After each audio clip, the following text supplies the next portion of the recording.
श्री स्वामी समर्थ. स्वामी महाराज तुमच्या सर्व चांगल्या इच्छा पूर्ण करो ही स्वामींच्या चरणी प्रार्थना करते आणि आजच्या या नवीन व्हिडिओला सुरुवात करते. 2 एप्रिल 2026 रोजी हनुमान जयंती आहे. चैत्र पौर्णिमेला साजरी केली जाणारी ही जयंती भक्तांसाठी अत्यंत शुभ आणि शक्तिवर्धक असते. या दिवशी हनुमंताची भक्ती केल्याने जीवनातील सर्व संकटे दूर होतात अशी श्रद्धा आहे. हनुमान जयंतीचे महत्त्व, या दिवशी करायचे काही विशेष उपाय आणि या दिवशी एक अतिशय प्रभावी असा हा उपाय आपल्याला करायचा आहे.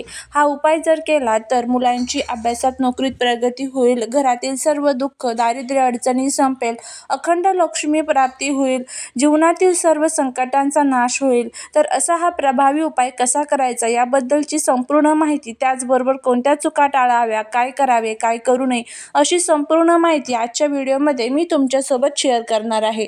त्यामुळे व्हिडिओ हा स्किप न करता शेवटपर्यंत नक्की पहा. जर तुम्ही या चॅनलवरती नवीन असाल तर चॅनलला सबस्क्राईब करा आणि असेच माहितीपूर्ण नवनवीन व्हिडिओ पाहण्यासाठी बेल आयकॉनलाही प्रेस करा, म्हणजे जेव्हा कधी मी नवीन व्हिडिओ अपलोड करेल त्याचं नोटिफिकेशन सर्वात अगोदर तुम्हाला भेटेल आणि तुम्ही एक पण व्हिडिओ मिस करणार नाही. त्याचबरोबर कमेंटमध्ये ओम हनुमते नमः लिहायला विसरू नका, जेणेकरून हनुमानाची तुमच्या कुटुंबावर, मुलांवर अगदी भरभरून अशी कृपा होईल. हनुमान हे शक्ती, बुद्धी आणि असीम भक्तीचे प्रतीक आहेत. त्यांची उपासना केल्याने आत्मबळ वाढते. हनुमानाला संकटमोचक म्हटले जाते. जीवनातील अडथळे आणि नकारात्मक ऊर्जा दूर करण्यासाठी हा दिवस विशेष मानला जातो. विशेषतः शनिदेवाच्या साडेसातीचा किंवा इतर ग्रह दोषांचा त्रास कमी करण्यासाठी हनुमानाची पूजा फलदायी ठरते. या दिवशी काय करावे? या दिवशी सकाळी लवकर उठून स्नान करावे, स्वच्छ वस्त्रे परिधान करावे. या दिवशी हनुमान चालीसा, बजरंग बाण किंवा सुंदरकांडचे पठण करणे अत्यंत शुभ असते. शक्य असल्यास या दिवशी उपवास धरावा. श्रीराम जय राम जय जय राम या मंत्राचा जप हनुमान जयंतीच्या दिवशी आवर्जून करावा. त्याचबरोबर हनुमान मंदिरात करायचे काही खास उपाय या दिवशी केले जातात. त्यामध्ये हनुमानाला सिंदूर खूप प्रिय आहे. यामुळे ग्रहांची पीडा दूर होते. त्यामुळे सिंदूर नक्कीच हनुमानाला अर्पण करा. त्यानंतर पुढचं म्हणजे मंदिरामध्ये चमेलीच्या तेलाचा दिवा लावल्याने मनाला शांती मिळते. त्यामुळे चमेलीच्या तेलाचा दिवा लावा.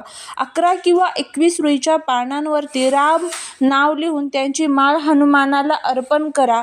त्यामुळे भगवान हनुमान हे आपल्यावरती खूप प्रसन्न होतात. हनुमानाला बुंदीचे लाडू किंवा चण्याच्या डाळीचे पिठलं भाकरी अर्पण करणे खूप शुभ मानले जाते. त्यामुळे हा नैवेद्य आवर्जून अर्पण करा. त्याचबरोबर नारळाला शेंदूर लावून तो हनुमानाच्या चरणी अर्पण केल्याने रखडलेली कामे मार्गी लागतात.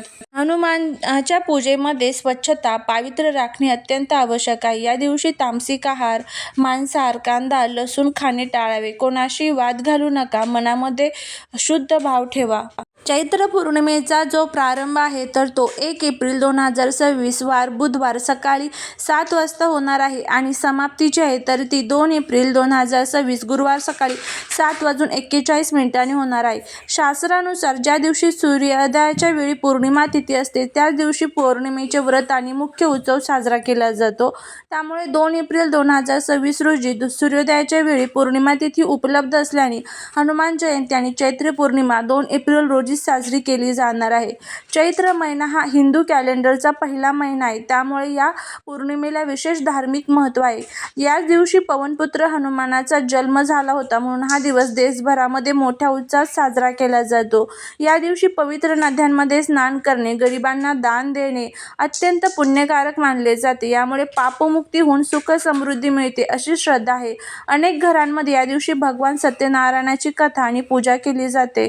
पौर्णिमेच्या रात्री चंद्राची पूजा केल्याने कुंडलीतील चंद्रदोष दूर होतात आणि मानसिक शांती लाभते.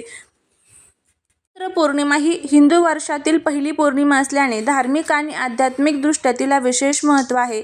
या दिवशी आपल्याला सकाळीच महालक्ष्मीचा अभिषेक करायचा असतो. पूजेत कवड्यांना हळद कुंकू लावून देवी लक्ष्मी समोर ठेवा. पूजा झाल्यानंतर त्या लाल कपड्यात बांधून आपल्या तिजोरीत ठेवा. रात्री गाईच्या दुधाची खीर बनवून त्यात थोडी केसर टाकावी आणि देवी लक्ष्मीला हा नैवेद्य अर्पण करा.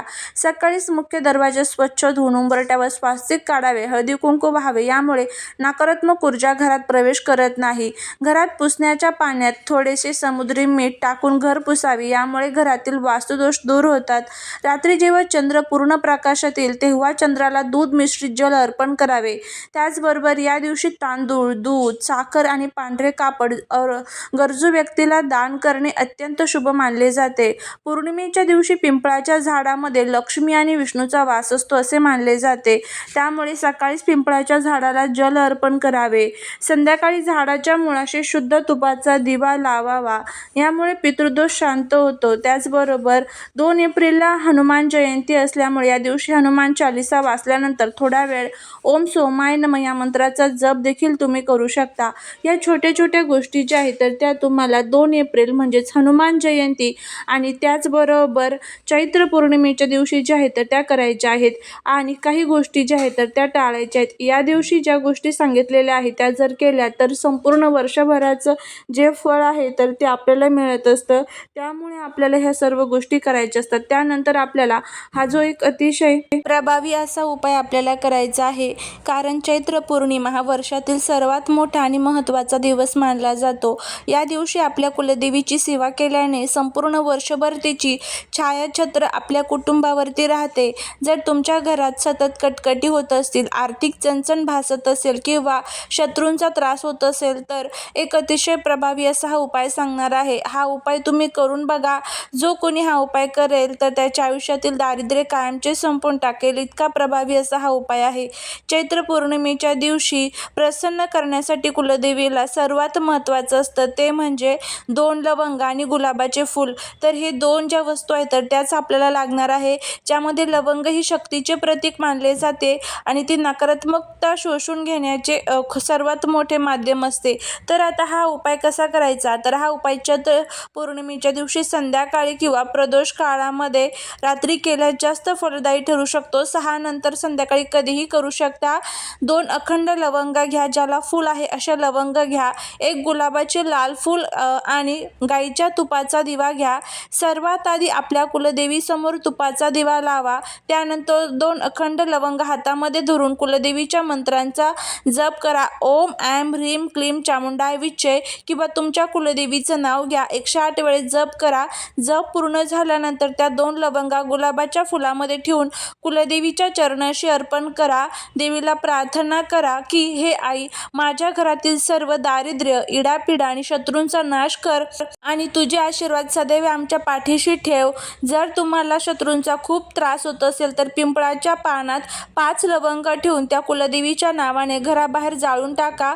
यामुळे घराभोवती असलेली नकारात्मक कवच नष्ट होतात.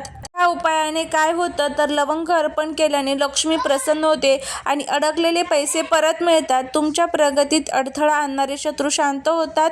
घरातील वाद मिटून सुख समाधान नांदते. कुलदेवीवर पूर्ण श्रद्धा ठेवून हा उपाय करा. आईची कृपा झाली की अशक्य गोष्टी शक्य होतात. ही माहिती आवडली असेल तर चॅनलला लाईक, शेअर, सबस्क्राईब करून कुलदेवीचं नाव लिहायला विसरू नका. श्री स्वामी समर्थ.